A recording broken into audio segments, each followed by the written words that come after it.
सभी लोगों का बहुत बहुत स्वागत है संकल्प अकेडमी के एक नए वीडियो में। आज हम लोग मुख्यतः मुगल सम्राट अकबर, इतिहास और सैन्य विजय, प्रशासन और उनकी नीतियों के बारे में पढ़ेंगे।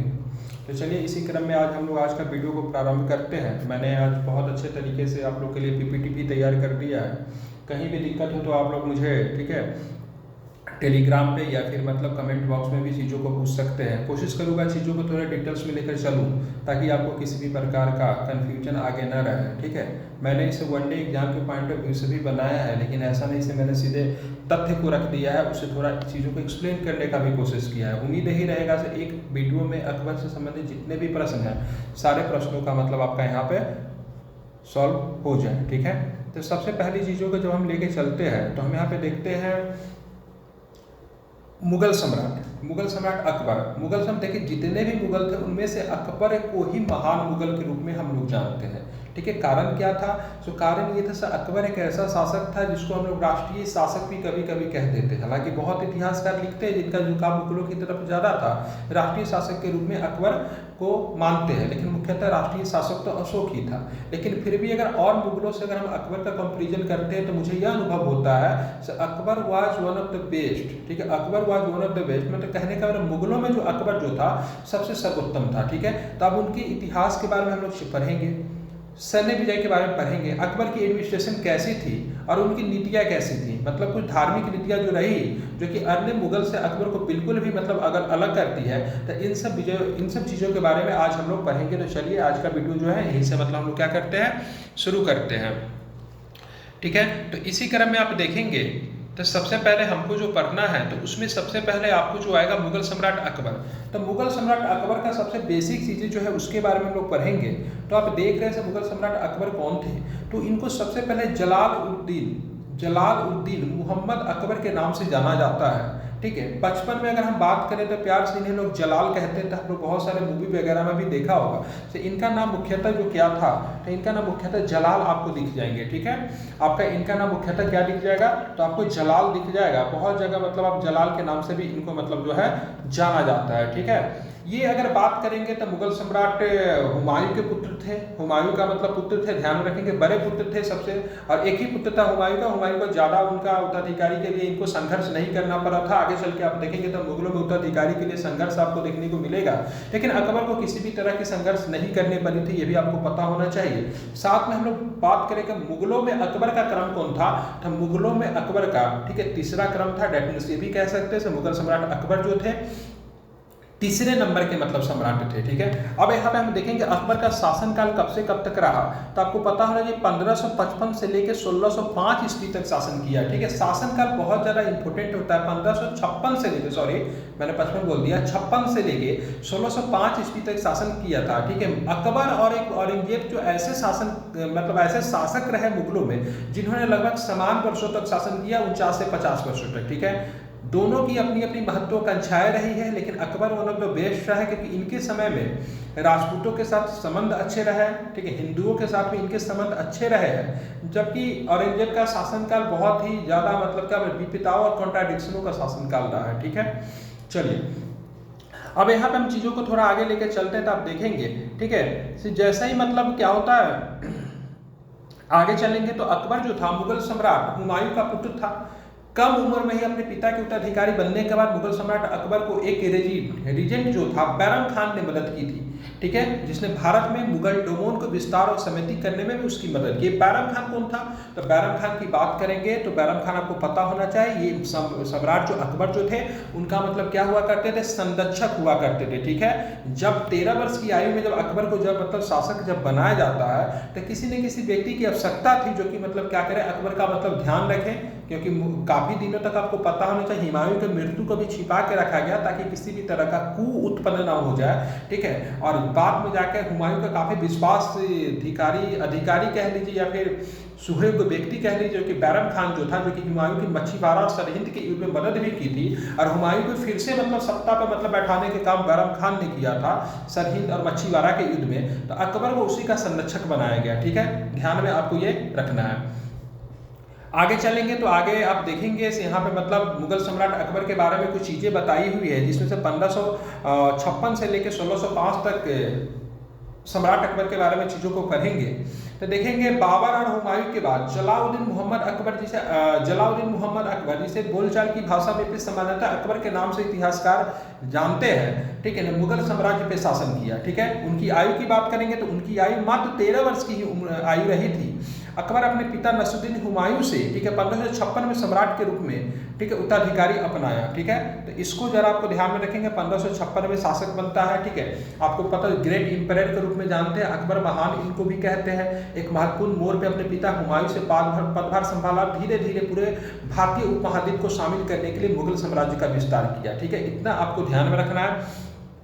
उसके बाद हम देखेंगे मुगल बादशाह अकबर सैन्य, राजनीति, संस्कृति और अर्थव्यवस्था के विषयों में सर्वोच्च था, इसीलिए उसने पूरे राष्ट्र पर अपने अधिकार और प्रभाव का विस्तार किया। ठीक है, कहने का मतलब मुगल बादशाह अकबर का सैन्य के साथ साथ राजनीति और संस्कृति और अर्थव्यवस्था भी बेहतरीन थी। ठीक है, सभी मामलों में विषय मतलब बेहतरीन थी सारे मुगलों के कंपेयर में अगर बात करेंगे तो इसीलिए हम देखते हैं उसने मतलब क्या किया, तो उसने अपने, ठीक है, पूरे शासनकाल के दौरान लगभग भारत के बहुत बड़े हिस्से पर, भारत के कुछ बाहर के हिस्सों पर भी उसने मतलब क्या किया, ठीक है, अपना शासन को बनाए रखा। ठीक है, आप देखते हैं उन्होंने अकबर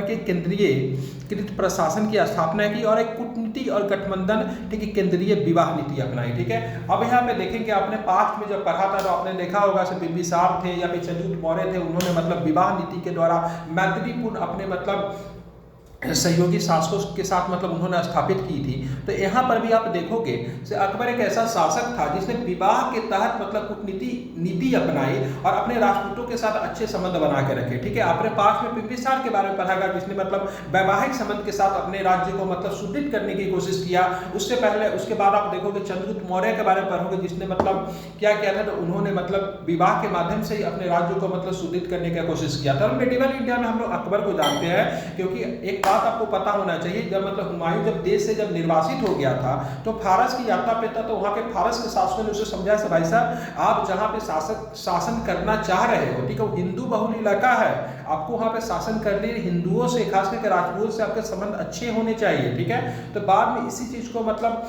हुमायूं ने भी फॉलो किया, लेकिन हुमायूं तो मच्छीवाड़ा सरहिंद के बाद 1555 के बाद ही थोड़ा दिन ही शासक रहा, उसके बाद उसकी मृत्यु हो जाती है। लेकिन ये चीजें अकबर ने कहीं ना कहीं समझ गया था, अगर मुझे भारत में शासन करना है तो हमारा संबंध राजपूतों से बहुत अच्छे होने चाहिए थे। और इसी क्रम में उसने मतलब क्या किया, कछवाहा राजकुमारी से विवाह भी करते जो कि आमेर की राजकुमारी थी, जो कि सामान्यतः इतिहास में उनको जोधाबाई के नाम से प्रचलित कर दिया गया, लेकिन कहीं से भी उनका जोधाबाई नहीं था।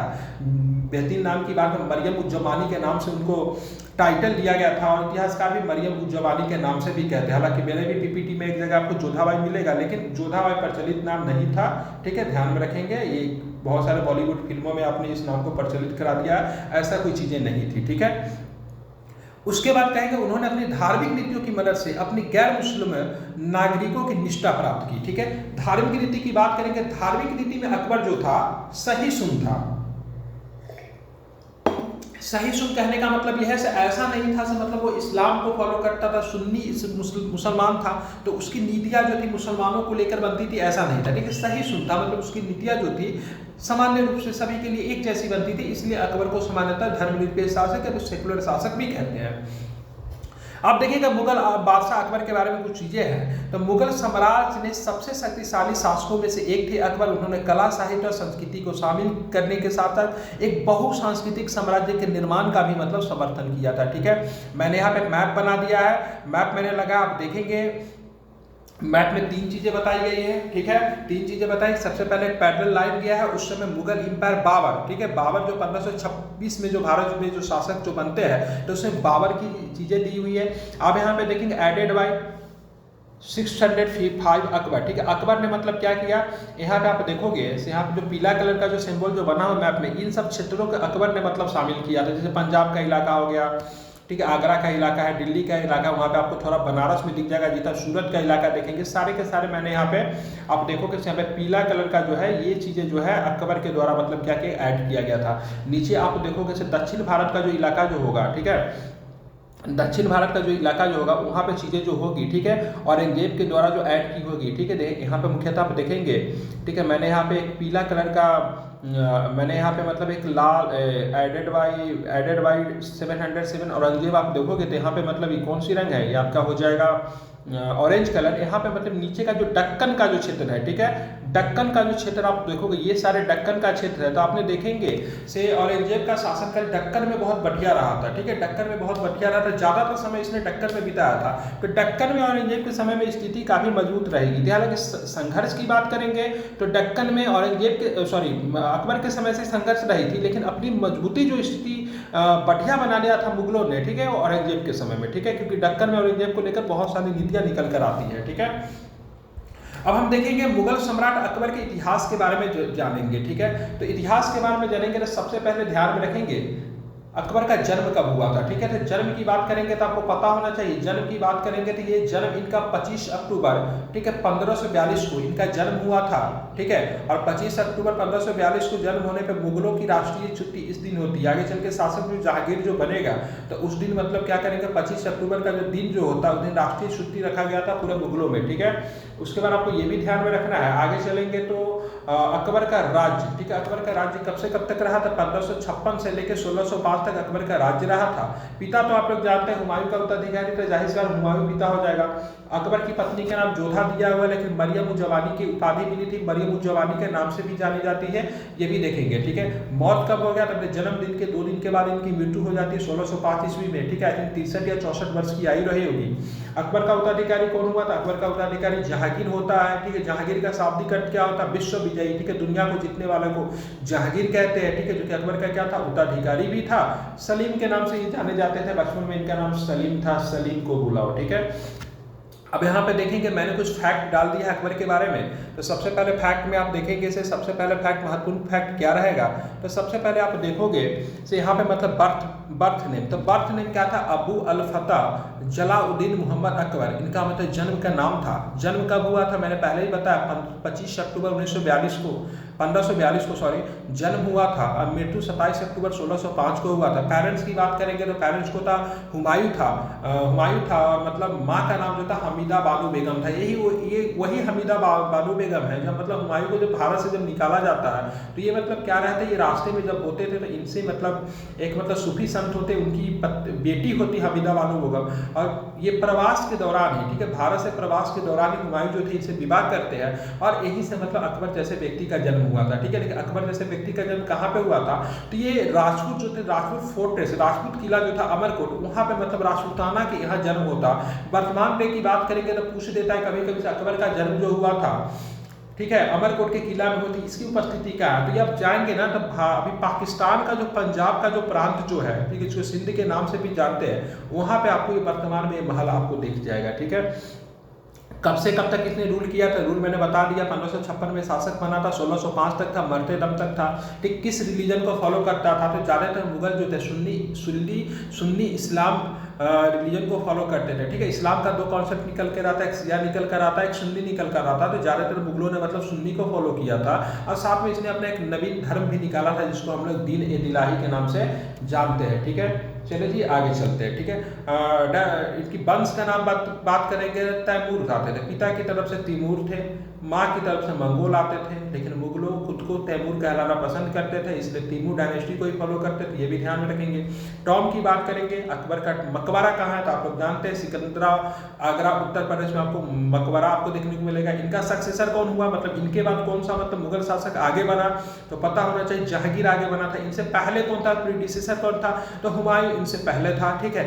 डेथ प्लेस कहाँ पे है, तो जन्म हुआ था इनका अमरकोट में, तो मृत्यु कहाँ पे हुई थी, फतेहपुर सीकरी आगरा में इनकी मृत्यु हो गई, ठीक है। पत्नी के बारे में मैंने यहाँ पे बात कर दिया है, राजपूत राजकुमारी से भी इनका विवाह हुआ था, पहले भी इनकी 1-2 पत्नियां रही थी, मुख्यतः आप देखेंगे 3 पत्नियां इनकी थी, आप लोग इसको देख लेंगे, ठीक है। चलिए जी, बायोग्राफी से प्रश्न पूछता, पत्नी के नाम से प्रश्न नहीं आता इसलिए मैंने डिटेल्स में नहीं बताया, ठीक है। बायोग्राफी और बुक से प्रश्न पूछते हैं, तो इनका जो बुक जो है अकबरनामा, ठीक है, इनके शासन की संपूर्ण जानकारी अकबरनामा में दिख जाता है, जिसको आईने अकबरी के नाम से भी जानते हैं, जिसको अबुल फजल ने मतलब क्या किया था, लिखा था, ठीक है। उसके बाद एक पुस्तक और भी, तबकात ए अकबरी, ठीक है, इसका लेखक जो है ख्वाजा निजामुद्दीन अहमद है, ठीक है। इसको पॉइंट डाउन करें, ये इससे प्रश्न आने की संभावनाएं होती है, ठीक है। तबकात ए अकबरी को ध्यान में रखेंगे, ख्वाजा निजामुद्दीन अहमद ने इस पुस्तक को लिखा था, ठीक है। एक था अकबरनामा जो कि बाद में आया, जो कि मतलब आईने अकबरी का एक रूप था, उसको मतलब फैज सरहिंदी ने लिखा था, फैज सरहिंदी ने, इसको जरा ध्यान में रखेंगे, ठीक है। अब चलते हैं अकबर के अधीन मुगल साम्राज्य के विस्तार के बारे में जान लेते हैं। Expansion of the Mughal empire under Akbar, ठीक है। तो मुगल आप देखेंगे अकबर भले ही मतलब क्या बोलते हैं बहुत ही सहिष्णु शासक था, लेकिन इसके समय मुगलों ने एक्सपेंशन बहुत किया। डेट मीन्स कहने का मतलब मुगलों ने अपने साम्राज्य का विस्तार व्यापक स्तर पे इसके समय में किया था। ठीक है, अब देखेंगे शुरुआती दौर में जो था अकबर जो था बैरम खान के अधीन था। ठीक है, बैरम खान जो था कट्टर मुसलमान था। वो किस फेथ को मुसलमान इस्लाम में फॉलो करता था, तो वो जो था आपका ना शिया फेथ को फॉलो करता था। दो फेथ होते हैं इस्लाम में, मैंने एक सुन्नी बताया, एक शिया बताया। ज़्यादातर मुगलों ने फॉलो किया सुन्नी को, लेकिन बैरम खान की बात करेंगे तो बैरम खान ने किसे फॉलो किया, तो बैरम खान ने फॉलो किया था आपको किसे, तो शिया को फॉलो किया था। ठीक है, जब मुगल बादशाह अकबर ने बैरम खान को उखाड़ फेंकने और पर्दा प्रथा के अंत के बाद ठीक है सरकार पे अधिकार कर लिया, तो उसने साम्राज्यवादी नीतियों की रोक किया और अपने साम्राज्य का विस्तार को आगे बढ़ा। आपको पता होगा कि बैरम खान से नाखुश हो जाते, क्योंकि इनको कहना था भाई साहब हमने जिस शासक को हरा ही दिया, वो हमारा अधीनता स्वीकार ही कर लिया, तो उसको मारना क्यों है। लेकिन बैरम खान का कहना नहीं, तुम्हारी अधीनता स्वीकार कर लिया, डजंट मैटर, ठीक है, तुम उसकी हत्या करो। ठीक है, अकबर इसके लिए तैयार नहीं थे, तो बाद में जाके बैरम खान से मतभेद हो जाता है। अब बैरम खान को बोलता है भाई साहब आप ऐसा करो, आपकी उम्र हो गई, आप मतलब हज की यात्रा पर निकल जाओ। ठीक है, ध्यान में रखें। बाद में जाके वहां से जब लौट रहे होते हैं तो एक व्यक्ति उनकी हत्या कर दिया जाता, अंदाजा लगाया जाता है ये वही व्यक्ति था जिसने हुमायूं के खिलाफ सरहिंद और मच्छीवाड़ा के युद्ध में लड़ा था, और बैरम खान ने क्या किया था, उसके पिता की हत्या कर दिया था। इसी वजह से वो व्यक्ति नाखुश था और उसने मतलब क्या किया, बैरम खान की हत्या कर दी जब वो हज यात्रा के लिए लौट रहे थे। ठीक है, ध्यान में रखेंगे। बाद में हम देखते से यहाँ पे पर्दा प्रथा। ठीक है, पर्दा प्रथा जो था प्रदा जो था ना दरअसल एक महिलाओं की एक समूह थी। ठीक है, जिनको हम लोग पेटीकोट शासन भी कहते हैं। तो पेटीकोट शासन में महिलाओं का एक समूह था जो कि बहुत अधिक प्रभावशाली महिलाएं जो थी इसके अंतर्गत शामिल थी, जिसका जो प्रधान जो थी महामंगा थी, जो कि इनकी धा माँ भी थी। ठीक है, और इनके प्रशासन पे इनकी धा माँ की बात करेंगे, जिन्होंने इनको पाला था, उनका बड़ा महत्वपूर्ण मतलब योगदान रहा था। तो अपने आप को ठीक है पर्दा का शासन से भी अपने आप को मुक्त पाते हैं। जब पूरी तरीके से बैरम खान और पर्दा के शासन से जब ये अपने आप को मुक्त पा लेते हैं, तब जाके अपने अधीन मतलब क्या करते हैं, मुगल साम्राज्य का विस्तार करते हैं। ठीक है, ध्यान में रखेंगे। अब देखेंगे कॉन्क्वेस्ट ऑफ मिलिट्री मतलब सेना की विजय। देखेंगे अकबर का मुगल सेना विशेष संरचनात्मक और संगठनात्मक संतुलन था, जिसे सैन्य शक्ति और अधिकार की नींव के रूप में कार्य किया था। ठीक है, तो इनका जो सेना जो था संरचनात्मक मतलब कैटेगरी तरीके से काफी बढ़िया मतलब मजबूत और मतलब संगठनात्मक संतुलन था। ठीक है, सभी रूप से सेना जो था सभी काम को करने में सक्षम थी। अपने शासन के पहले 10 वर्षों के दौरान अकबर ने अपने राज्यों का निर्माण पर ध्यान केंद्रित किया। मतलब आप देखेंगे सबसे पहले इन्होंने अपने राज्य का निर्माण को बेहतर ढंग से मतलब तैयार किया, मतलब स्ट्रॉन्ग मतलब इन्होंने अपने क्या किया, अपने राज्य को तैयार कर लिया। उसके बाद मतलब ये क्या करते हैं, सिर्फ बाहर की ओर मतलब ध्यान देते हैं, मतलब राज्यों को मतलब जीतना शुरू करते हैं, मतलब अपने साम्राज्यवादी नीति को ठीक है शुरुआती 10 वर्षों के बाद ही अकबर मतलब बढ़ाना शुरू किया। ठीक है, बैरम खान के शासनकाल के दौरान अजमेर, मालवा और ठीक है गंड कटंगा को मुगल क्षेत्रों में वर्ग एकीकृत किया गया। ठीक है, तो ये बैरम खान का शासन का काल था जिसमें अकबर जो था बैरम खान के अंदर काम करते, जिसमें अजमेर को, मालवा को, गढ़ कटंगा को मुगल क्षेत्र में मतलब एकीकृत कर लिया गया था। लेकिन उसके बाद जो होता है मालवा विजय बड़ा ज़्यादा इंपॉर्टेंट रहने वाला, जो 1561 में होती है मालवा विजय। अब मालवा विजय का इंपॉर्टेंस क्या है, ज़्यादा चीज़ों को ध्यान में रखेंगे। तो मालवा विजय जो था मार्च 1561 में अधम खान द्वारा मालवा के खिलाफ अभियान चलाया गया था। अधम खान अकबर की पालक माँ ठीक है महम अनगा का पुत्र था। ठीक है, आपको पता होना अधम खान की बाद में हत्या भी कर दी जाती है अकबर के द्वारा। ठीक है, तो ये भी आप ध्यान में रखेंगे। ये महम अगना जो थी, ठीक है क्या बोलेंगे इसको, महम, ठीक है, जो भी माहम जो थी उनका जो पुत्र था। ठीक है, ये पेटीकोट की सरकार में ये महिला जो थी हेड थी, बड़ा इंपॉर्टेंट रोल आपको मुगल एम्पायर में ठीक है मुगल एम्पायर में इनका निकल कर आता है। ठीक है, उसका पुत्र था अधम खान। ठीक है, उसी के नेतृत्व में मालवा विजय 1561 में शुरू किया गया था। होता क्या है, सारंगपुर के युद्ध में बाज बहादुर को करारी हार का सामना करना पड़ा। अधम खान ने मालवा को खोने के बाद कठोर शासन किया। ठीक है, कठोर शासन किया जिससे मुगलों के खिलाफ प्रतिक्रिया की और मालवा को फिर से हासिल करने में बाज बहादुर की सहायता मतलब की। ठीक है, ध्यान में इसको रखेंगे। उसके बाद मुगल बादशाह अकबर ने 1562 में अब्दुल्ला खान के नेतृत्व में मालवा के लिए दूसरा अभियान भेजा। ठीक है, दूसरा अभियान में अब्दुल्ला खान थे, पहले अभियान में अधम खान थे। ठीक है, एक बार और हारने के बाद बाज बहादुर को पश्चिम की ओर भागने के लिए मजबूर होना पड़ा और उसने मेवाड़ का राणा की शरण ली थी। ठीक है, ध्यान में रखेंगे। तो दोनों बार मतलब जो था मालवा का जो शासक जो था, क्या नाम था उसका, ठीक है, बाज बहादुर, दोनों बार उसको हारना पड़ा था। ठीक है, अब यहाँ पे देखेंगे, अब इनका ध्यान राजस्थान की ओर जाता है। राजस्थान बड़ा इंपॉर्टेंट है कि राजपूतों का गढ़ माना जाता है। तो राजस्थान की विजय की बात करेंगे तो उत्तर और मध्य भारत के अधिकांश हिस्सों पे अपना प्रभुत्व स्थापित करने के बाद मुगल बादशाह अकबर ने राजस्थान की ओर ध्यान केंद्रित किया और उसने आधिपत्य के लिए गंभीर खतरा था। ठीक है, आप यहाँ पे देखेंगे नॉर्थ इंडिया, ठीक है, और मिडिल इंडिया, ठीक है, यहाँ पे अपने जब अधिकांश क्षेत्रों पर जब अपना अधिकार स्थापित कर लेगा तो अकबर का सीधा सीधा ध्यान कहाँ जाएगा, तो आपका इधर जाएगा राजपूताना की ओर। राजपूताना के डेट मीन्स मतलब क्या होगा, आपका राजस्थान का क्षेत्र। अकबर ने 1561 में राजपूताना को जीतने के लिए अपना अभियान शुरू किया था। कब? आफ्टर मालवा। मालवा जो था मध्य भारत का क्षेत्र था। ठीक है, अब इसका सीधा सीधा ध्यान जाएगा, ठीक है, राजपूताना को जीतने के लिए अपना अभियान शुरू करेगा 1561 में। उसने राजपूत राजाओं को अपना शासन स्वीकार करने के लिए मजबूर करने के लिए बल और कूटनीतिक दोनों साधनों का प्रयोग किया। ठीक है, अब यहाँ पे सीधा सीधा क्या करते थे, अपना एक क्या बोलते थे, अपना एक डिक्लेरेशन भेजते थे, भाई साहब तुम मुगल साम्राज्य की अधीनता को स्वीकार करो, नहीं तो युद्ध करने के लिए तैयार करो। तो बहुत सारे राजपूत राजाओं ने सोचा से क्या मैं मुगल साम्राज्य से उलझने जाऊँ, ठीक है, मेरा राज्य तो सुरक्षित रह ही रहा, मुझे शासन करने की अनुमति तो मिल ही रही, केवल मुझे अधीनता ही स्वीकार करना तो मैं कर लेता हूँ। लेकिन जो बहुत ही आन शान वाले थे उन्होंने सीधे इस तरीके से इनकार कर दिया और युद्ध के लिए भी उनको तैयार होना पड़ा। ठीक है, तो सारे लगभग देखेंगे राजपूताना लगभग ने स्वीकार कर ली। लेकिन आप देखोगे मेवाड़ के सिसोदिया शासक उदय सिंह को छोड़कर अधिकांश लोगों ने सत्ता को मान्यता दी। ये उदय सिंह वही थे जो कि हमारे द ग्रेट ग्रेट ग्रेट, ठीक है, महाराणा प्रताप जी के पिताजी थे। ठीक है, उन्होंने मतलब अधीनता नहीं स्वीकार की। इस क्षेत्र पे निर्विवाद प्रभुत्व स्थापित करने अकबर ने योजनाएं इससे बाधित हुई। अब इस क्षेत्र को बड़ा इंपॉर्टेंट था क्योंकि कहीं न कहीं से 10 लोग आपकी अधीनता को स्वीकार कर ले, 2 लोग अगर नहीं स्वीकार कर रहे तो हो सकता है ये 2 लोग, वो 10 लोग जो पहले से जो स्वीकार कर ले उनको भी प्रभावित करने की कोशिश करें। इसीलिए मतलब क्या होता है, राजपूताना पर नियंत्रण पाने के लिए अकबर ने 1567 में मेवाड़ के चित्तौड़गढ़ किले पे हमला किया। ठीक है, उदय सिंह, जयमल और फट्टा, ठीक है, प्रमुखों ने 1568 में अब देखेंगे 4 महीनों के लिए सफलतापूर्वक मुगल सेना को खदेड़ दिया। जयमल और ये फट्टा जो थे बहुत ही बेहतरीन मतलब शासक माने जाते हैं। ठीक है, बहुत ही बेहतरीन मतलब शासक नहीं सॉरी बहुत ही बेहतरीन मतलब लड़ाकू थे। ठीक है, और इन्होंने बहुत ही बहादुरी के साथ लड़ा और 4 महीने के लिए सफलतापूर्वक मतलब मुगल सेना को मतलब क्या क्या खदेड़ दी यहाँ पे। ठीक है, 4 महीने मतलब लड़ाई लगभग चली थी। ठीक है, उदय सिंह ने मेवाड़ की पहाड़ियों के लिए उड़ान भरी।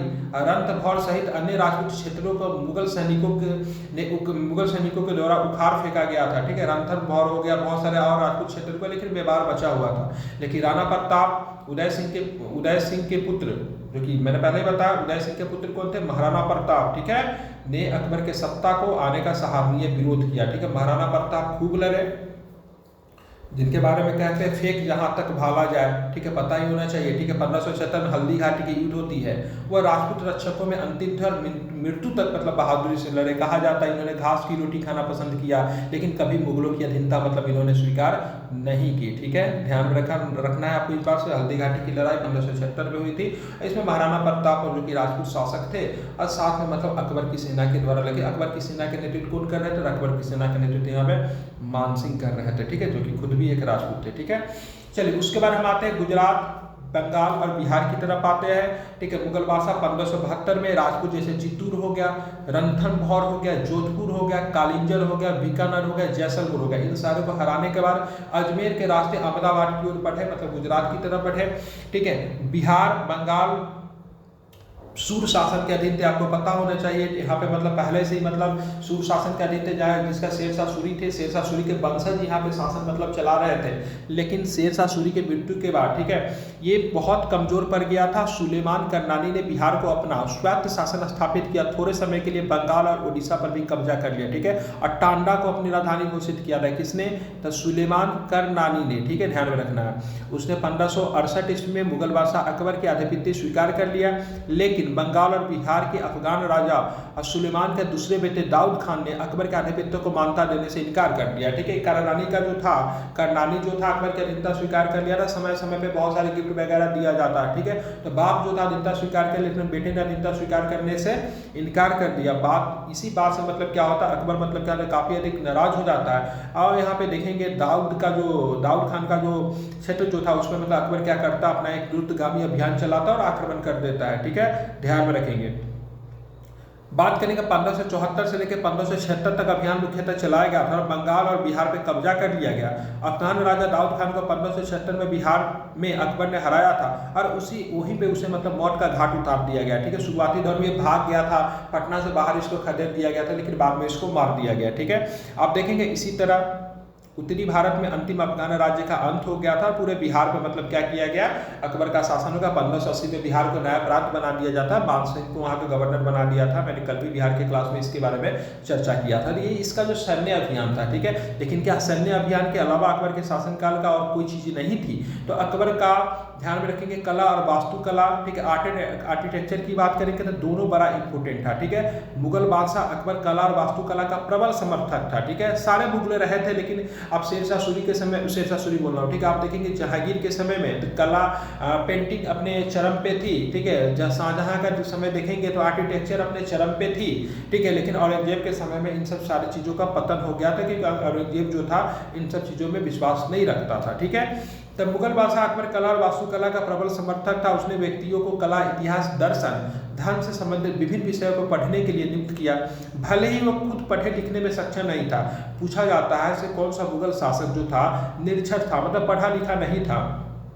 अकबर पढ़ा लिखा नहीं था, लेकिन उसने, ठीक है, कला, इतिहास, दर्शन और धर्म से संबंधित विभिन्न विषयों को पढ़ने के लिए बहुत सारे लोगों को नियुक्त किया था और उसको बहुत अच्छे तरीके से समझता था। आप देखेंगे अकबर के शासनकाल में कुछ प्रमुख जो निर्माण चीज़ों को किया गया, जिसमें आर्किटेक्चर जो प्रमुख था, जिसमें से आप देखेंगे हुमायूं का मकबरा। हुमायूं टॉम की बात करेंगे तो ये अकबर के शासनकाल में बनाया गया था। निर्माण की दृष्टि से पहला, ठीक है, महत्वपूर्ण मुगल स्मारक था। ठीक है, मकबरा फारसी वास्तुकार, ठीक है, मिराक मिर्जा घियास के द्वारा बनाया गया। पूछता है, ठीक है, हुमायूं का जो मकबरा जो है उसके मतलब वास्तुकार कौन है? तो मिराक मिर्जा घियास नाम याद रखेंगे। वो वास्तुकार था, उसने ही मतलब चीज़ों को तैयार किया था। लेकिन बात करेंगे इसको बनवाने का काम किसने किया था? हुमायूं की वाइफ जो थी हमीदा बानो बेगम, उसने किया था, जो कि अकबर की माँ थी। लेकिन इसको तैयार किसने किया था? तो वास्तुकार मिराक मिर्जा घियास के द्वारा तैयार किया था। ठीक है, जैसे हम लोग ताजमहल को किसने बनाया?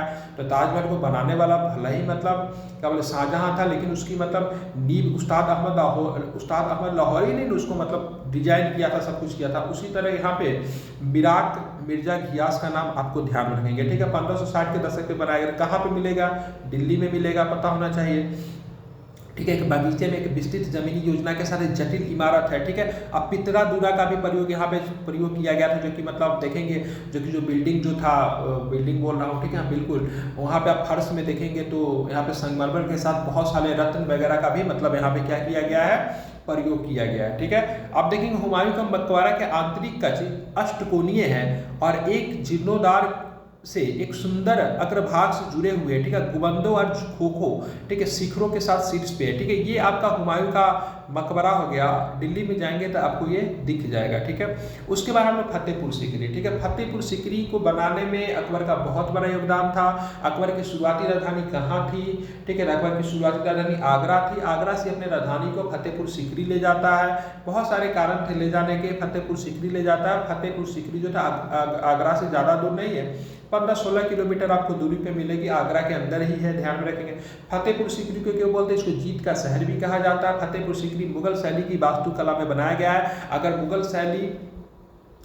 शैली के निचले मेहराबों और बल्बनुमा गुंबदों की काफ़ी उपयोग किया गया। ठीक, कहाँ पे है? तो ये आगरा उत्तर प्रदेश में स्थित है। आपको पता होना चाहिए कि फतेहपुर सीकरी जो है, ठीक है, आपको यूनेस्को के विश्व धरोहर स्थलों में भी शामिल किया गया है। ठीक है, इसको जरा आपको ध्यान में रखेंगे। ठीक है, इसने कब से कब तक राजधानी के रूप में काम किया? आपको 1571 से लेकर 1585 में मुगल साम्राज्य की राजधानी के रूप में काम किया था। ठीक है, ध्यान में रखेंगे। ठीक है, आगे अगर बात करेंगे राजधानी के रूप में कब से कब तक, 1571 से लेकर 1585 तक। ठीक है, ध्यान में आपको ये रखना है आगे। उसके बाद ये फतेहपुर सीकरी आप देखेंगे इसमें मतलब मुगल शैली का बहुत सारा मतलब क्या मेहराब का प्रयोग किया गया। ठीक है, ये आर्क बनाया हुआ है। ठीक है, ये आर्क बनाया, मुगल शैली का देन था। ठीक है, ये आर्क है। ठीक है, सभी जगह पे इसी तरह का आर्क दिया हुआ है। ठीक है, तो ये मुख्यतः मुगल शैली में मतलब बनी हुई मकबरा थी, मकबरा नहीं बोल रहा हूँ, ठीक है, राजमहल थी। ठीक है, इसको ध्यान में रखेंगे, बड़ा सुंदर बनाया हुआ है। कभी अगर आगरा जाना हुआ तो आप लोग जरूर जाए, बहुत बढ़िया है। ठीक है, इसके आसपास में बहुत सारी चीज़ें जो है घूमने वाली है। ठीक है, बहुत नज़दीक है, 15-16 किलोमीटर मात्र मतलब आगरा से आपको ये पड़ेगा। ठीक है, ध्यान में रखेंगे। उसके बाद हम चीज़ों को आगे लेकर चलते हैं तो आप देखोगे, ठीक है, आगरा का किला, ठीक है, आगरा का किला बड़ा इंपॉर्टेंट रहेगा, ठीक है। आगरा का किला उत्तर प्रदेश आगरा में स्थित है। इसे मुगल बादशाह 1565 में बनाया था। कब बनाया था? इसको 1565 में बनाया था, ध्यान में रखना है। इसको कब बनाया था? 1565 में बनाया था। और ये किला जो था किससे बना हुआ है, ठीक है, तो किला की बात करेंगे तो किला जो है आपका, ठीक है, बलुआ पत्थर से बना हुआ है। किससे बना हुआ है? तो किला जो है आपका बलुआ पत्थर से बना हुआ है। और राजधानी को आगरा से दिल्ली, ठीक है, राजधानी को आगरा से दिल्ली हस्तांतरित करते समय, ठीक है, मुगल शासकों का मुख्य निवास स्थान जो था यही माना जाता था, ठीक है, ध्यान में रखेंगे। मुगल शासकों का मुख्य निवास स्थान जो था यही माना जाता था, इसको जरा आपको ध्यान में रखना है। चित्रकारी की बात करेंगे तो मुगल चित्रकारी जो था वो भी अपने चरम पे था अकबर के समय में, मतलब बढ़िया था। चरम पे तो नहीं कह सकते कि चरम पे जहांगीर के समय गया था, लेकिन बढ़िया था, ठीक है। मुगल सम्राट अकबर के अधीन फारसी चित्रकारों ने क्षेत्रीय चित्रकारों के लिए एक स्कूल का निरीक्षण किया था। एक प्रश्न यहाँ से पूछता है किसके समय में चित्रकला का मतलब फैक्ट्री लगाया गया था, तो आपको ध्यान में रखना है किसके समय लगा? अकबर के समय में चित्रकला की फैक्ट्री स्थापित की गई थी, ठीक है। जरा इसको आपको ध्यान में रखना है, इस फैक्ट को जरा आप देख लें, ठीक है। 16वीं शताब्दी के अंत तक प्रकाशित पांडुलिपि के चित्र, वस्त्र और अंकलन के जीवित रंग और जटिल पृष्ठभूमि परिदृश्य भारतीय स्वाद और शिष्टाचार के प्रभाव में प्रदर्शित करते हैं, ठीक है। अब अकबर के समय में पेंटिंग कैसे बनती है, ठीक है ना, भारतीय चीजों को मतलब यहाँ पे ध्यान में रखा गया था। जीवित चित्र बनते थे, ठीक है, सजीव चित्र बनते थे, ठीक है। और इनके समय बाद इसके अतिरिक्त मॉडलिंग और परिक्षेप को, ठीक है, पश्चिम छवियों से अपनाया जाने लगा। मुगल बादशाह अकबर के सबसे प्रसिद्ध चित्रकार जो थे पूछा जाता है बासवान लाल और दसवंत थे, ठीक है। बासवान लाल और दसवंत जो थे सबसे प्रसिद्ध चित्रकार थे। प्रश्न यहाँ से बनते हैं बासवान लाल और दसवंत किसके दरबार में रहते थे? तो अकबर के दरबार में रखते थे। इसको आपको ध्यान में रखेंगे, ठीक है। मैंने यहाँ पे मतलब क्या बताया? मैंने यहाँ पे आपको एक मुगल चित्रकला बताई थी, देखिए इस तरह की चित्रकला जो बनाई जाती थी, ठीक है, आप देख रहे हो इस तरह की सजीव चित्र मतलब दिखता था जो कि मुगल बादशाह अकबर के शासनकाल में बनते थे, ठीक है। इसको जरा आपको ध्यान में रखेंगे। अब जो है सम्राट अकबर के अधीन केंद्रीय प्रशासनिक व्यवस्था के ऊपर भी ध्यान रखेंगे। तो मुगल सम्राट अकबर ने शेरशाह की प्रशासनिक प्रणाली को अपनाया था। एडमिनिस्ट्रेशनल के तौर पे बात करेंगे तो शेरशाह से अकबर काफी अधिक प्रभावित थे और इन्होंने शेरशाह सूरी का ही मतलब क्या किया था, शेरशाह सूरी का ही प्रशासनिक व्यवस्था था उसे अपनाया था, लेकिन उसे इतना फायदेमंद नहीं लगाया, इसलिए उसने अपनी खुद की प्रशासनिक व्यवस्था आगे चल के मतलब शुरू कर दी थी, ठीक है। इसको आपको ध्यान में रखना है। उसके बाद बात करेंगे तो मुगल सम्राट अकबर की बात करते हैं तो केंद्रीय प्रशासन के तहत सभी शक्तियां केंद्रीयकृत थी, मतलब सत्ता का भी केंद्रीकरण भाई साहब नहीं किया गया था, जैसा कि आप लोग पंचायती राज व्यवस्था में देखते हो, ठीक है। सबसे जो प्रमुख जो सत्ता किसके पास थी, सत्ता की सारी शक्ति किसके पास थी? केंद्र के पास थी, जो कि अकबर में खुद ही मतलब उन चीजों को संभालता था, जिसका प्रमुख क्या होता है? राजा होता है। मतलब सभी चार चीजों के लिए कहीं न कहीं से कौन उत्तराधिकारी है, मतलब कौन रिस्पॉन्सिबल है? तो राजा रिस्पॉन्सिबल है, ठीक है। लेकिन उसकी सहायता के लिए एक मंत्री परिषद होती थी, गांव की देखभाल के लिए पंचायत प्रणाली की भी स्थापना की गई थी, लेकिन सत्ता जो था विकेंद्रीकरण नहीं था। सत्ता क्या था? तो केंद्रीयकरण ही था, ये भी आपको ध्यान में रखना है, ठीक है।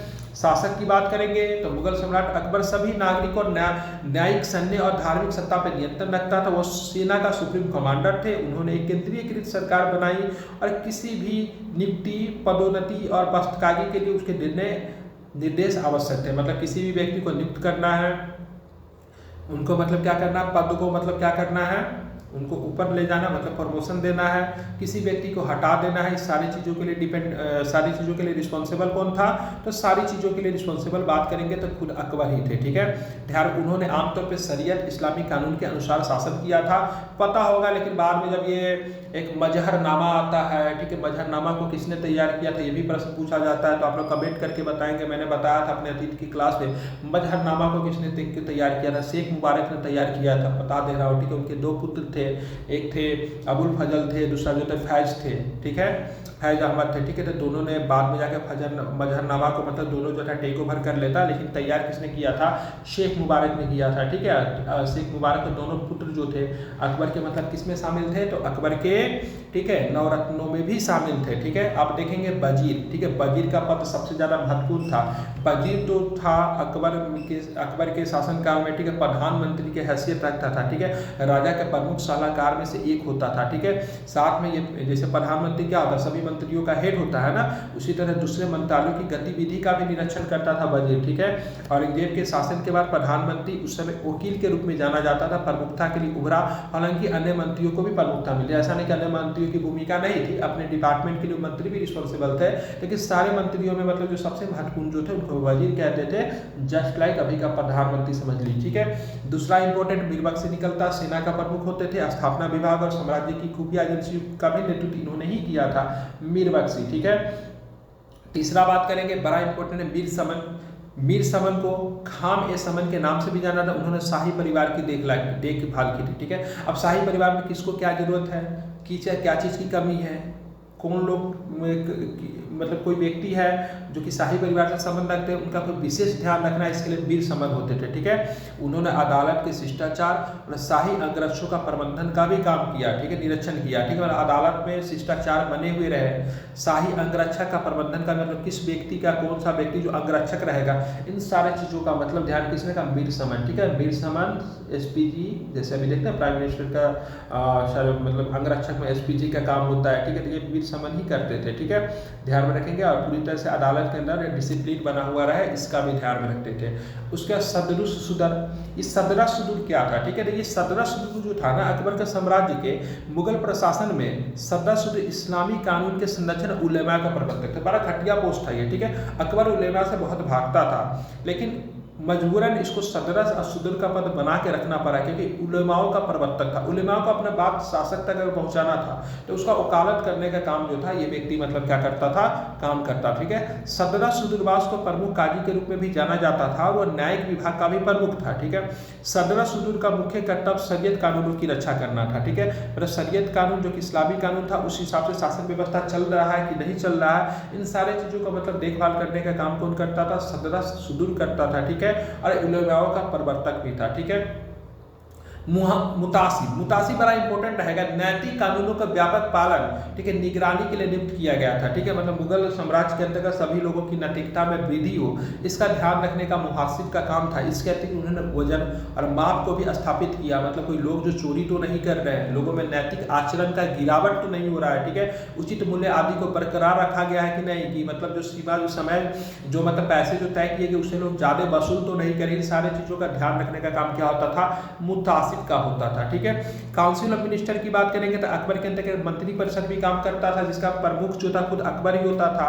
यह मंत्री परिषद उनके प्रशासनिक उत्तरदायित्व, निर्वहन और मामलों की स्थिति में उनकी सहायता भी करते थे। ध्यान में रखना, मंत्री परिषद का प्रमुख खुद अकबर ही था। सम्राट अकबर के अधीन प्रांतीय प्रशासनिक व्यवस्था की बात करेंगे तो मुगल सम्राट अकबर ने अपने प्रभुत्व को 15 प्रांतों में विभाजित किया था। कौन कौन था, आगरा था, अहमदाबाद था, अहमदनगर था, अजमेर था, इलाहाबाद था, अवध था, बंगाल था, बरार था, बिहार को 1580 में घोषित किया गया था, ठीक है, दिल्ली था, काबुल था, खंडार था, लाहौर था, मालवा था, मुल्तान, ठीक है, उनमें शामिल थे, ठीक है। ध्यान में रखें, ये सारे जो प्रांत जो थे इसके अधीन एक व्यक्ति को गवर्नर के रूप में काम करते थे, जिनको प्रांतपति भी कभी कभी कहा जाता। मुख्यतः बिहार का गवर्नर सबसे ज़्यादा महत्वपूर्ण था, क्योंकि बिहार का गवर्नर जिसे बनाया जाता था वो मुगल राजकुमार होते थे, ठीक है। प्रांतों को सरकारें में विभाजित कर दिया गया था। सरकार को परगना में, परगना को गांव में विभाजित किया गया था। प्रांत क्या था, सरकार क्या था, तो सरकार एक तरह का राज्य हो गया, ठीक है। सरकार को परगना में डिवाइड किया, परगना क्या हो गया, जिला हो गया, ठीक है। अब परगना को गांव में विभाजित कर दिया, जो कि सबसे छोटी इकाई थी, ठीक है, ध्यान में रखेंगे। उसके बाद सूबा, देखिए साम्राज्य के सूबे या प्रांत, अब प्रत्येक के नेतृत्व में एक सूबेदार नियुक्त किया गया। साम्राज्य को सूबा में विभाजित करेंगे या फिर किस में विभाजित करेंगे, प्रांत में विभाजित करेंगे। सूबा जस्ट लाइक एक स्टेट हो गया, ठीक है। और उसको चलाने के लिए एक सूबेदार की आवश्यकता होती थी, जिसको हम लोग गवर्नर भी कहते थे, जो राजनीतिक और सैन्य दोनों क्षमताओं में सेवा रखता था। राजनीतिक शक्तियाँ भी थी, मतलब रूल भी कर सकता था, जब सैनिक सहायता की आवश्यकता पड़े तो उनमें भी वह मतलब खुद को मतलब दक्ष समझता था, ठीक है। एक वित्तीय अधिकारी या दीवान हर प्रांत द्वारा नियुक्त किया जाता। प्रत्येक प्रांत में एक वित्तीय अधिकारी होता था या फिर दीवान होता था, नियुक्त किया जाता था, ठीक है। अन्य अधिकारी की बात करेंगे तो सैन्य पोस्ट मास्टर था, जिसको बख्शी कहते थे। धार्मिक और धर्मार्थ संरक्षण के प्रमुख अधिकारी को सदर कहा जाता था। सैन्य कमांडर होता था, राज्यों में उसको फौजदार कहते थे। और स्थानीय पुलिस कमांडर अपने प्रांत में, जिसको कोतवाल कहते थे, शांति व्यवस्था को बनाए रखने के लिए सूबेदार की सहायता करते थे। कोतवाल जैसा एक दरोगा साहब समझ लीजिए, ठीक है, इसी तरह की मतलब चीजें थी। या फिर स्टेट का हेड को क्या कहेंगे, लेकिन पुलिस का हेड होता था मुख्यतः, ठीक है। वो पूरी तरीके से शांति और व्यवस्था स्टेट में काम करने का काम करता था। सैन्य कमांडर को फौजदार बोलते थे। जब लड़ाई वगैरह जब होती थी तो उसमें सैन्य कमांडर नेतृत्व करता था, ठीक है। लेकिन इस सारे के सारे पद बनाए थे किसके हेल्प के लिए? तो सारे के सारे पद सूबेदार के हेल्प के लिए बनाते थे, जो कि सूबा में होता था।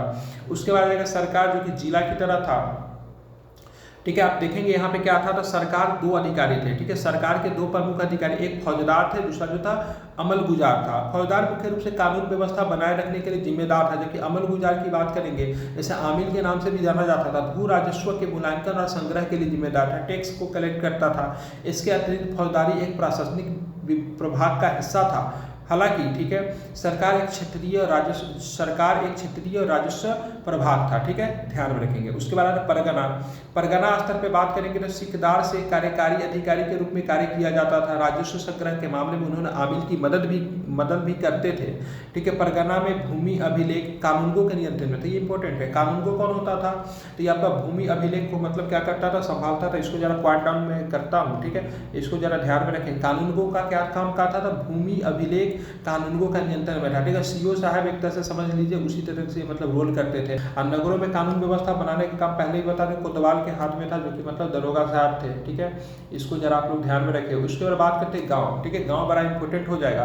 पटवारी क्या काम था? पटवारी का काम था भूमि राजस्व का रिकॉर्ड रखना, पटवारी का काम था। मुकद्दम से बीपीएससी पिछला बार भी प्रश्न पूछा, मुकद्दम या फिर चौधरी से प्रश्न पूछता है। इसका काम था स्थानीय मुखिया के रूप में मतलब कार्य करना, ठीक है, ध्यान में रखेंगे। स्थानीय मुखिया के रूप में मतलब काम करते थे, उनको मुकद्दम बोलते थे। जमींदारों की बात करेंगे तो कर संग्रह में मदद की और अपने क्षेत्रों में कानून व्यवस्था को बनाए रखा, ठीक है, ध्यान में रखें। जमींदार बड़ा इंपॉर्टेंट रोल अदा करेंगे, ठीक है, मुगल साम्राज्य में, ठीक है। ये पूरी कर में संग्रह में टैक्स को कलेक्ट करने में हेल्प करते थे और अपने क्षेत्र में कानून व्यवस्था को भी बनाए रखते थे, ठीक है। तो बहुत इंपॉर्टेंट रहेगा जमींदार, ठीक है। उसके बाद हम आगे चलेंगे तो सम्राट अकबर के अधीन भू राजस्व व्यवस्था, ठीक है, land revenue system under emperor Akbar, ठीक है, बड़ा इंपॉर्टेंट रहेगा कि लैंड रेवेन्यू सिस्टम को एकमात्र मुगल शासक जो था अकबर ने इंट्रोड्यूस किया, जो कि बहुत आगे तक भी चला, ठीक है। मुगल सम्राट अकबर के राजस्व मंत्री कौन थे? टोडरमल थे। वो सफल और कुशल भू राजस्व और रिकॉर्ड प्रणाली को बनाने के लागू करने के लिए जिम्मेदार थे, ठीक है। मुगल सरकार ने धन का प्राथमिक स्रोत भू राजस्व था और अकबर ने तालुका में महत्वपूर्ण सुधार भी किए थे, ठीक है। उत्पादकता के आधार पर भूमि के 4 वर्गों में बांट किया गया था। नोट डाउन कर ले, इंपॉर्टेंट रहेगा। एक पोलास था, एक परती था, एक चाचर था, एक बंजर था, ठीक है, बहुत इंपॉर्टेंट रहेगा। फिर से बता रहा हूँ, पोलाज, परती, चाचर और बंजर जो था 4 कैटेगरी में बांटा गया था, ठीक है। उसके बाद हम बात करते थे भू राजस्व का भुगतान सीधे बीघे में किया जाता था, ठीक है, जिसका भुगतान या तो पैसे या फिर वस्तु के रूप में आप कर सकते थे। अपने मंत्री टोडरमल के सुझाव पर अकबर ने किसानों को कम ब्याज दरों पर ऋण दिया और प्राकृतिक आपदाओं जैसे सूखे या बाढ़ की स्थिति में करों की छूट की अनुमति दी, ठीक है। टोडरमल ने बोला था भाई साहब अगर किसान को आप हेल्प करोगे, ठीक है, तो आपके लिए क्या रहने वाला, इंपॉर्टेंट रहने वाला, इसीलिए उनको मतलब खेती में मदद करो। इसके लिए उनके खेती के उपकरण खरीदने के लिए उनको ऋण लो, जिसका टैक्स उन्होंने, जिसका मतलब ऋण का मतलब ब्याज काफी अधिक कम रखा, ठीक है। या फिर कभी ऐसी स्थिति हो जाती थी जिस समय मतलब सूखा पड़ जाए या फिर बाढ़ आ जाए तो पैसे भी माफ कर दिए जाते थे, ठीक है, या फिर छूट की अनुमति थी। इसके अतिरिक्त अगर बात करेंगे तो आप देखोगे, इसके अतिरिक्त अगर हम बात करते हैं तो आपको देखना है यहाँ पे क्या, इसके अतिरिक्त उन्होंने राजस्व संग्राहकों को किसानों के प्रति अच्छा व्यवहार करने के लिए, प्रोत्साहित करने के लिए बहुत सारे निर्देश दिए थे।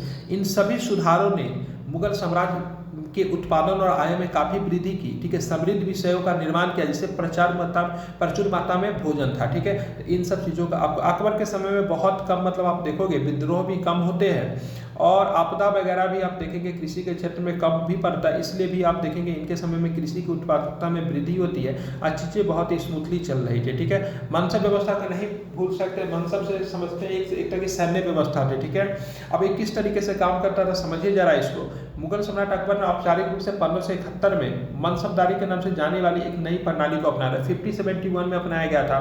क्या था? ये एक अरबी शब्द था। मनसब का क्या होता? पद या रैंक होता है। मनसबदार एक अधिकारी या रैंक धारक को संदर्भित करता था। मनसबदारी प्रणाली की उत्पत्ति कहाँ पे हुई थी? मिडिल ईस्ट में हुई थी, ठीक है, वहीं से अकबर इसको वो किया था, ठीक है, ध्यान में रखेंगे।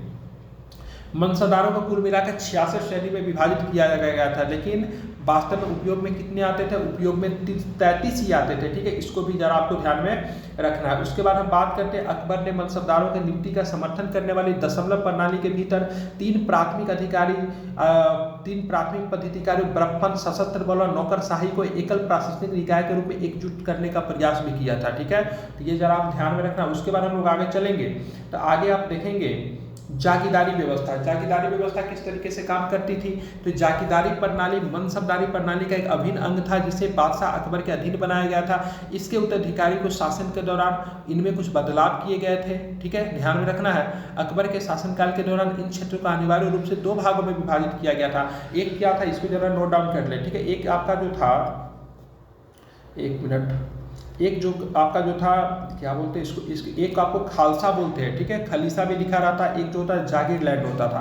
अभी खालसा क्या होता था, ठीक है, खालसा जो होता है एक तरह की सरकारी भूमि होती थी। जागीर लैंड क्या होता था, जो लोगों को जो दिया जाता था, ठीक है, इसके साथ मतलब क्या किया, इसके साथ असाइनमेंट कहते थे, मतलब तय तमन्ना करके मतलब लोगों को उपलब्ध करवाया जाता था, ठीक है। जागीरदार को जागीर प्रणाली की तरह करों के संग्रह से अपना वेतन प्राप्त होता था। मुगल राज्य विकास को शेष आय प्राप्त हुई, ठीक है। अब यहाँ पे क्या होता था, जागीरदार जो था ना, उनके भूमि का विशेष टुकड़ा दे दिया जाता था। टैक्स वसूलने का अधिकार क्या होता था, उनका होता था, लेकिन उसके बदले में अपना सैलरी को रखकर मुगल शासक को सारे पैसे को रिटर्न कर देते थे, ठीक है। लेकिन आमतौर पर खालसा क्षेत्र का राजस्व शाही खजाना में रखा जाता, पूरी तरीके स्टेट रिस्पॉन्सिबल होता है खालसा वाले जो भूमि होते थे उनको देखने के लिए। आय संग्रह की जिम्मेदारी कैसे सौंपी जाती थी, जिसमें जागीरदार का पद एक प्रमुख कारक था, ठीक है। तो जागीरदार जो था वो भी टैक्स वसूलने के काम करते थे, लेकिन जो खालसा भूमि था उसका जो पैसा आता था सीधे सीधे स्टेट के खजाना में जाता था। ये भी जरा आपको ध्यान में रखेंगे, ठीक है। इस प्रकार मनसबदारों का सबसे बड़ा संभव क्षेत्र प्राप्त हुआ। वाक्यांश की बात करें तो जमा उजमदारी का उपयोग क्षेत्र में अक्षेपित आय को संदर्भित करने के लिए भी मतलब किया गया था, ठीक है, जमा उजमदारी, ठीक है, ध्यान में रखेंगे। अब देखेंगे सम्राट अकबर की धार्मिक नीति, जिसके लिए अकबर की मतलब पहचान भी होती है। मैंने पहले ही बताया अपनी धार्मिक नीति में अकबर जो था सहिष्णु था। मुगल सम्राट अकबर के शासनकाल में व्यापक धार्मिक सहिष्णुता और उदार नीति अपनाई गई, ठीक है। मुगल बादशाह अकबर ने धार्मिक नीतियों का पालन किया। उसने कभी भी अपने राज्य में किसी और पर अन्य अपने धार्मिक विचारों को लागू करने की मांग नहीं की, ठीक है। मतलब उसका जो धार्मिक विचार था किसी लोगों में थोपने का काम नहीं किया, तो मैं इस्लाम हित को फॉलो करता हूँ तो तुम भी करो, या फिर हमारी जो चीज़ें हैं उसको आप अपनाओ, ठीक है। लोग अपने चीज़ों को अपनाने के लिए मतलब क्या थे, स्वतंत्र थे।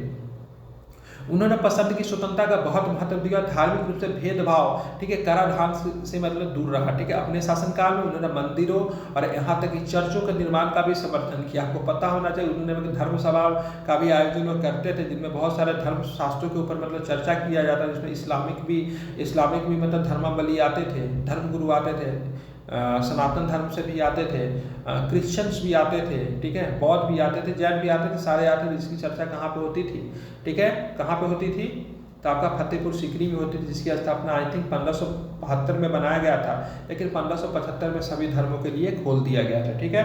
उसके बाद बात करेंगे अपने शासनकाल के दौरान उन्होंने, ठीक है, मंदिरों तथा यहाँ तक कि चर्चों के निर्माण का भी समर्थन किया था। और उन्होंने शाही परिवार में हिंदू सदस्यों के सम्मान में रसोई में गोमांस बनाने पे भी रोक लगा दी थी, ठीक है। ये भी आपको ध्यान में रखना है, इसलिए इंपॉर्टेंट रहेगा अकबर का धार्मिक नीति। प्रश्न बनते हैं, पीटी में सारे के प्रश्न आते हैं इससे। अकबर के साम्राज्य में शेख मोइनुद्दीन चिश्ती ने अपने आध्यात्मिक गुरु के रूप में अपनाया था और अक्सर अजमेर में उनके मंदिरों का दौरा किया करते थे। शेख मोइनुद्दीन चिश्ती बड़ा इंपॉर्टेंट रहेगा, क्योंकि अकबर को जब पुत्र नहीं हो रहा था, इनकी कृपया से मतलब क्या हुई थी, सलीम की सॉरी मैं गलत बता दिया। सलीम तो आप यहाँ पे थे ना, क्या बोलते थे, फतेहपुर सीकरी में हो जाएंगे। सलीम के क्या बोलते थे, उनके मतलब कृपया से जहांगीर की उत्पत्ति हुई थी, लेकिन शेख मोइनुद्दीन चिश्ती आप अजमेर शरीफ में जाएंगे, वहाँ पे बराबर ही जाया करते थे। और अकबर जो अपनी वाइफ जो है, जिसका नाम है मरियम उज्जबानी, ठीक है, वहीं पे इनसे मुलाकात हुई थी, ठीक है। अपनी लोगों के लिए धार्मिक सद्भाव प्राप्त करने के लिए महत्वाकांक्षा में उन्हें दीन दिलाही मतलब ईश्वर का विश्वास संप्रदाय के लिए प्रेरित किया। दीन दिलाही क्या था, तो दीन दिलाही एक तरह का नवीन धर्म था, ठीक है, एक नैतिक ढांचा था जिसने इच्छा, बदनामी और गर्व जैसी विशेषताओं को खारिज करते हुए जीने का आदर्श तरीका निर्धारित किया। अकबर एक ऐसा धर्म बनाना चाहता था इसको जिसमें किसी भी तरह का विभेद ना हो, ठीक है, जिसको हिंदू और मुस्लिम सभी सामान्य रूप से मतलब क्या करे, अपना ले। लेकिन उलेमाओं का विद्रोह अपने चरम पे था, ठीक है, और सारे इस्लामिक कट्टरपंथियों ने, ठीक है, इन सब चीज़ों को अपनाया, जो कि बहुत ही कट्टर थे। ठीक है, बीरबल ने अपना, जो कि एकमात्र हिंदू था इस धर्म को अपनाने वाला।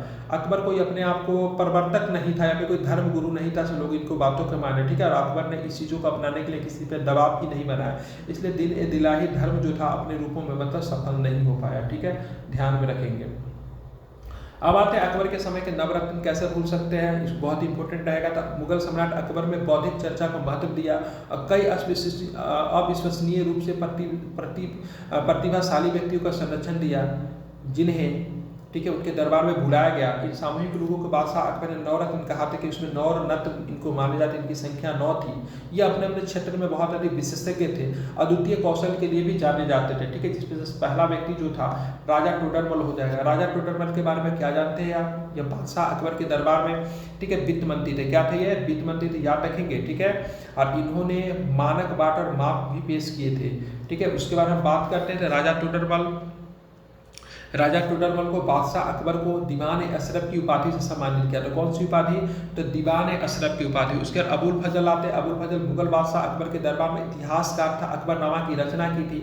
ये शेख मुबारक का पुत्र था। इसका एक भाई भी था जिसका नाम फैजी है। ठीक है, दोनों भाई रहते थे। ठीक है, बड़ा भाई फैजी था, छोटा भाई अबुल फजल था। ठीक है, यह आ ही गया फैजी आपका। ये क्या था? पेशे से फारसी कवि और अबू फजल के बड़े भाई थे। पता होना चाहिए आपको। महाभारत का फारसी संस्करण का अनुवाद इन्हीं के निर्देशन में किया गया था। ठीक है, इंपॉर्टेंट रहेगा। और अकबरनामा का मजहरनामा का प्रारूप जो था ना, यही दोनों भाई ने मिलकर तैयार किया था आफ्टर शेख मुबारक। किसने? तो फैजी और अबुल फजल ने। ठीक है, उसके बाद फकीर अजीजाउद्दीन। ठीक है, फकीर अजीजाउद्दीन अकबर के प्रमुख सलाहकार में से एक थे। सूफी संत का संगीत का अभ्यास किया करते। इनका नाम मुल्ला दो प्याजा था, क्योंकि भोजन में 2 प्याज भी मतलब ये सामान्यतः खाया करते थे, इसलिए मुल्ला दो प्याजा इनका तकिया का नाम बन गया था। ठीक है, तानसेन को नहीं भूल सकते थे, संगीत सम्राट कहे जाते थे। मुगल बादशाह अकबर के दरबार में एक महान कवि और संगीतकार थे। इन्होंने अकबर द्वारा मियाँ की उपाधि से सम्मानित किया गया था। ठीक है, इनके बहुत सारी कृति है जिसमें मियाँ का मल्लार, मियाँ का टार सब में लगा होगा। ठीक है, मियाँ की उपाधि इनको दिया गया था तानसेन साहब को। ठीक है, अब्दुल रहीम खान खाना को कैसे भूल सकते हैं? बैरम खान के पुत्र। तो वही बैरम खान जो कि अकबर का मतलब संरक्षक था। ठीक है, ध्यान में रखेंगे। अब्दुल रहीम खान खाना एक कवि थे जिन्होंने बाबरनामा का फारसी में अनुवाद किया था। ठीक है, ये अब्दुल रहीम खान खाना की एक माँ हुआ करती थी। ठीक है, जिनसे अकबर ने विवाह भी कर लिया था, नैतिक विवाह के रूप में उसको जानते हैं, ध्यान में रखेंगे। ठीक है, मतलब अबुल फजल बोला बैरम खान की वाइफ थी, अब अब्दुल रहीम खान खाना की माँ थी जिसने अकबर ने नैतिक रूप से विवाह किया था। राजा मान सिंह राजपूत थे, आपको पता होना चाहिए। ठीक है, आपको पता होना चाहिए। इससे मतलब ये जब राजपूतों के ऊपर जब शासन करना था तो उन्होंने सबसे पहले क्या किया? तो सबसे पहले इन्होंने मतलब क्या किया? राजा मान सिंह को अपने अधीन किया। वह राजा अकबर की पत्नी और जोधाबाई का भाई था। ठीक है, ध्यान में रखिएगा। और अकबर के सबसे भरोसेमंद सेनापतियों में से एक था। ठीक है, जोधाबाई का मतलब भाई हुआ करता था। इनकी एक पुत्री थी, ठीक है, जिनसे विवाह किसका हुआ था? तो जिनसे विवाह आगे चलकर सलीम का हुआ था। ठीक है, वह भी राजपूत राजकुमारी थी। ठीक है, मिर्जा अजीज की बात करें। मिर्जा अजीज को का उन्हें खान ए आजम के नाम से जाना जाता था और मुगल सम्राट अकबर के सौतेले भाई थे। ठीक है, ध्यान में रखना है। राजा बीरबल को कैसे बोल सकते? राजा की उपाधि इनको दिया गया था। इन्होंने मतलब क्या किया था? इन्होंने मतलब दीन दिलाही धर्म को अपनाने वाला प्रथम हिंदू और आखिरी हिंदू थे। ठीक है, महेश दास के नाम, जिनका मूल्य नाम महेश दास था। राजा अकबर ने उन्हें राजा और बीरबल की उपाधि दी थी। जरा इसको ध्यान, बहुत ही चतुर माने जाते थे। अब देखिए अकबर की शासन की अंत के बारे में हम लोग चीज़ों को लेकर चलते हैं। तो असीरगढ़ की लड़ाई 1601 ईस्वी में होती है। ईस्वी में सम्राट अकबर द्वारा लड़ी गई अंतिम लड़ाई थी असीरगढ़। असीरगढ़ आपको गुजरात में पड़ेगा। ठीक है, जिसमें खान देश के मिरन बहादुर शासक थे। ठीक है, जिसमें खान देश के मिरन बहादुर शासक की अकबर का अंतिम अभियान था। सम्राट अकबर 63 वर्ष की आयु में, ठीक है, 27 अक्टूबर 1605 की फतेहपुर सीकरी में निधन हो गया। और उनका उत्तराधिकारी की बात करेंगे तो उनका उत्तराधिकारी कौन हुआ? तो उनका उत्तराधिकारी जहांगीर होता, जिनकी हम लोग सलीम के नाम से भी जानते हैं। अब चलते हैं, चीज़ों को कंक्लूज करते हैं, निष्कर्ष निकालते हैं। पूरा चीज़ हम लोगों ने पढ़ा, उससे हमें क्या चीज़ का अनुभव हुआ था? आप देखेंगे मुगल सम्राट अकबर जो था, मुगल साम्राज्य का सबसे महान शासक था। उन्हें उसकी बहादुरी, केंद्रीय और प्रांतीय प्रशासनिक व्यवस्था, गुजरात 1584, काबुल 1585, कश्मीर 1586-87, सिंध 1591, ठीक है, बंगाल की बात करेंगे तो आप देखेंगे 92 में, कंधार की बात करेंगे 1595 आदि में महान सैन्य विजय जैसी महत्वपूर्ण उपलब्धि के लिए जाना जाता है। वो एक दयालु शासक था और धार्मिक नीतियों में उदार था, धार्मिक नीतियों का उदार नीति का भी पालन किया था। ठीक है, इन सब तरीके से बात अगर करेंगे तो अकबर जो था बहुत ही मतलब बेहतरीन मतलब शासक माने जाते हैं। मुगल साम्राज्य के अंदर, ठीक है। मैं ओवरऑल भारत को कंक्लूड नहीं कर रहा हूँ। मुगल साम्राज्य के अंतर्गत जहाँ पे शासक की अपनी अपनी नीतियाँ थी, बहुत सारे शासक जो थे हिंदुत्व विरोधी भी रहे थे, बहुत सारे शासकों ने उलेमाओं का शासन चलाया था, लेकिन अकबर जो थे उन सब में ग्रेट थे, उन सब में मतलब इनको बेहतर शासक के रूप में हम लोग जानते हैं। अकबर के बारे में मैंने आपको संक्षिप्त जानकारी दी, लेकिन फिर भी वीडियो काफ़ी लंबा बन गया है, ठीक है। अगर यहाँ तक अगर आप जुड़े हुए डेट मीन्स आप चीज़ों को समझ रहे हैं, ठीक है, तो जरा इन सब सारी चीज़ को ध्यान में रखिए। अगर कुछ फैक्ट अगर रह गया है तो इसको हम लोग अगले वीडियो में कवर करने की कोशिश करेंगे। आगे अगर किसी भी मुगल साम्राज्य से संबंधित वीडियो आता है तो उसमें हम लोग शामिल कर देंगे, ठीक है। हमारा एक टेलीग्राम चैनल है, टेलीग्राम चैनल नहीं ग्रुप है, ठीक है। आप लोग वहाँ पे जाए, चीज़ों को सर्च करें, टेलीग्राम पे जाएंगे, संकल्प एकेडमी सर्च करेंगे तो आपको वहाँ पे आपको मिल जाएगा, ठीक है। वहाँ पे जाए और उन सब चीज़ों को मतलब पढ़ें जो कि हमने बहुत ही बेसिक तरीके से पढ़ा है। वहाँ पर दरोगा हो गया, बीपीएससी हो गया, इसकी बहुत अच्छी तरह तैयारी कराई जाती है। आप लोग एक बार आए, VC के माध्यम से हमसे जुड़े, आपको अच्छा लगेगा। चलिए, अभिवादन स्वीकार कीजिए हमारा, ठीक है। संकल्प एकेडमी के साथ बने रहिए। इतना देर तक आपने हमें सुना, ठीक है। इसके लिए बहुत बहुत बहुत बहुत धन्यवाद। जय हिंद।